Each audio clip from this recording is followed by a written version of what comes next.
The Kansas delegation to the U.S. House came together to support passage of legislation saving the state an estimated $41 million by recalibrating interest on water storage contracts at Milford and Perry Lakes.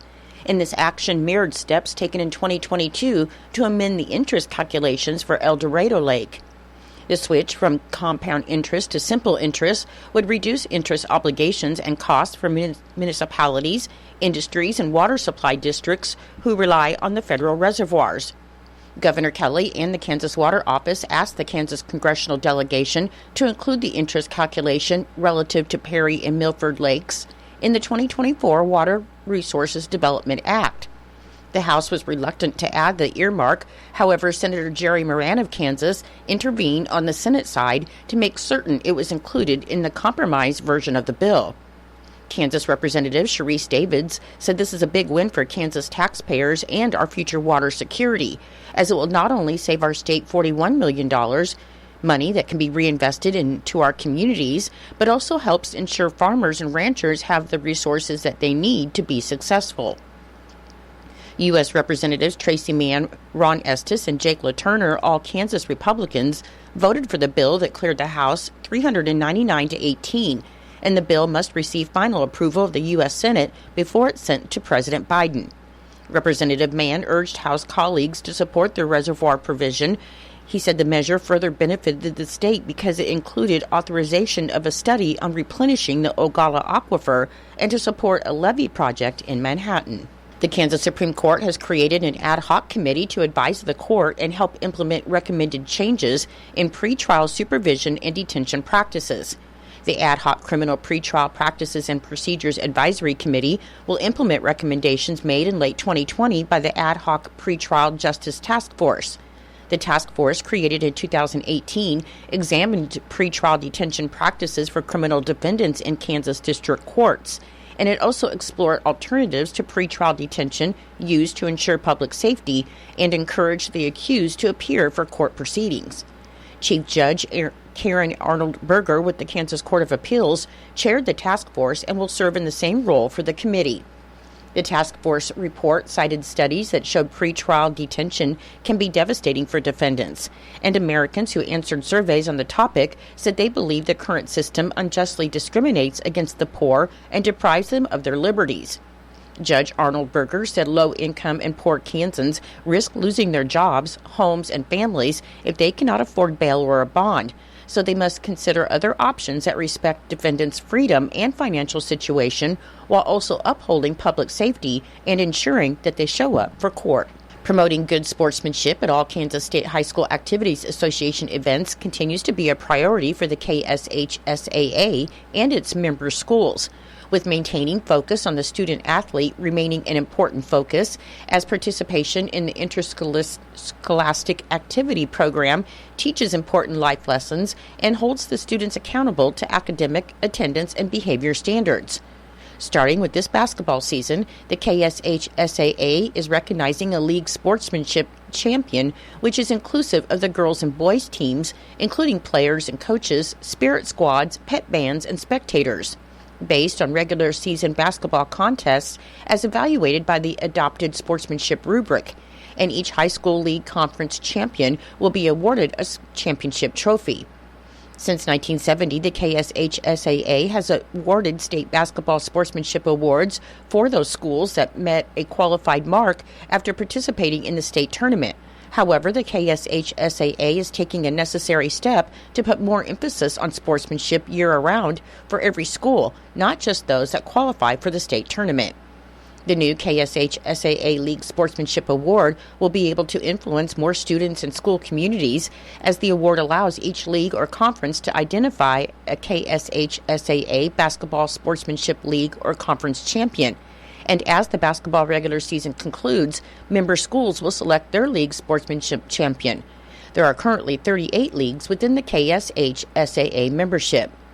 Following the implementation during this basketball season, the board will evaluate the impact of the award and consider possible changes and/or expansion prior to the 2025-2026 school year.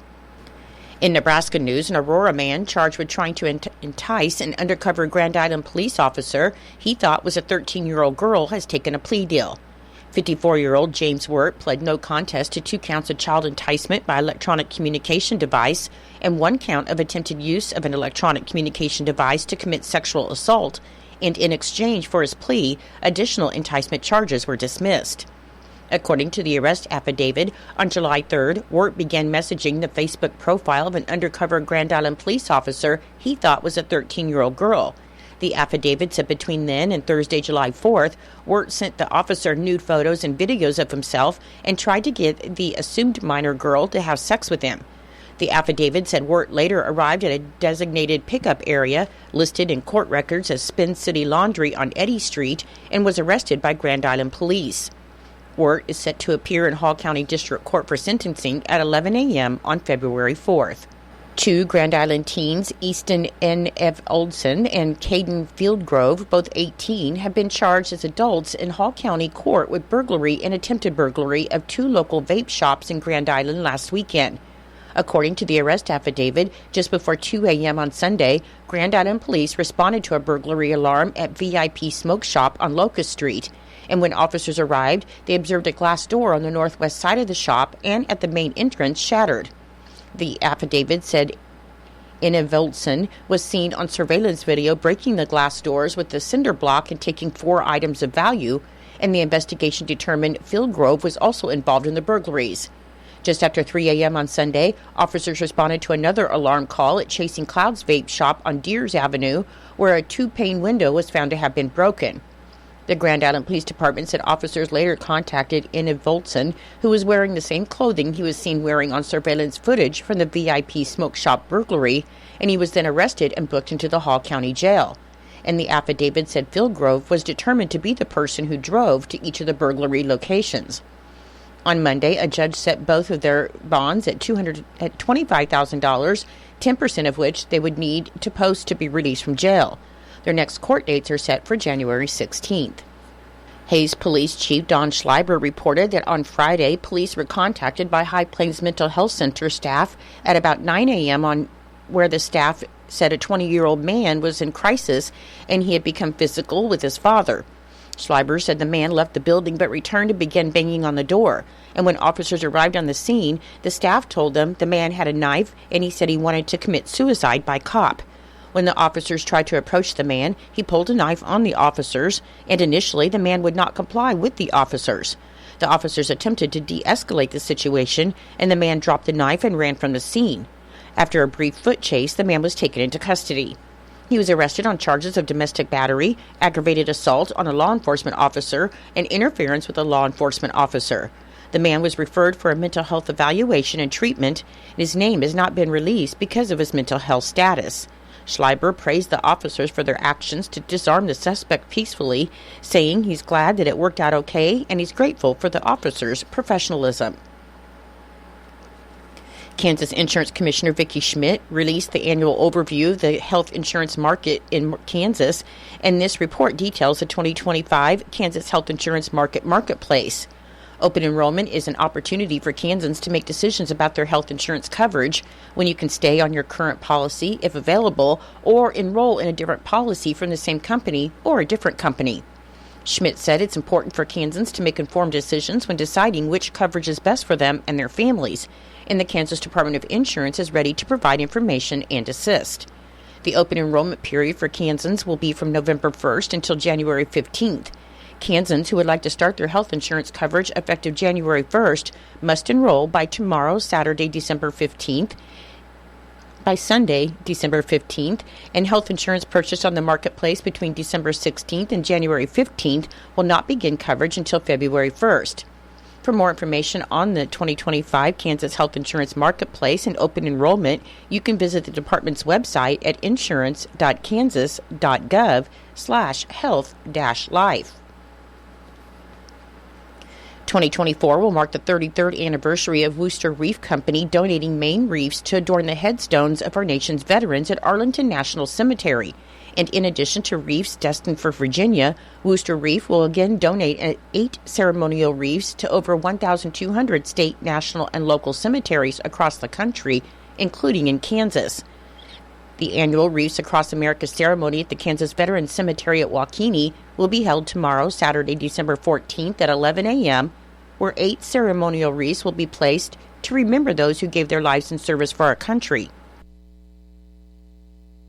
Specially made wreaths for Army, Marines, Navy, Air Force, Coast Guard, Merchant Marines, Space Force, and POW MIA will be placed as memorials during the ceremony, and all of these specially made wreaths are donated by Wooster Reef Company in Harrington, Maine. Family members will be given the opportunity following the ceremony to place a wreath on their loved one's grave, and if family members are unable to attend, the American Legion Riders and other volunteers will place the wreaths on those graves. The full story about the reefs can be seen and heard online at the Reefs Across America website at reefsacrossamerica.com, where you can also get information on donations.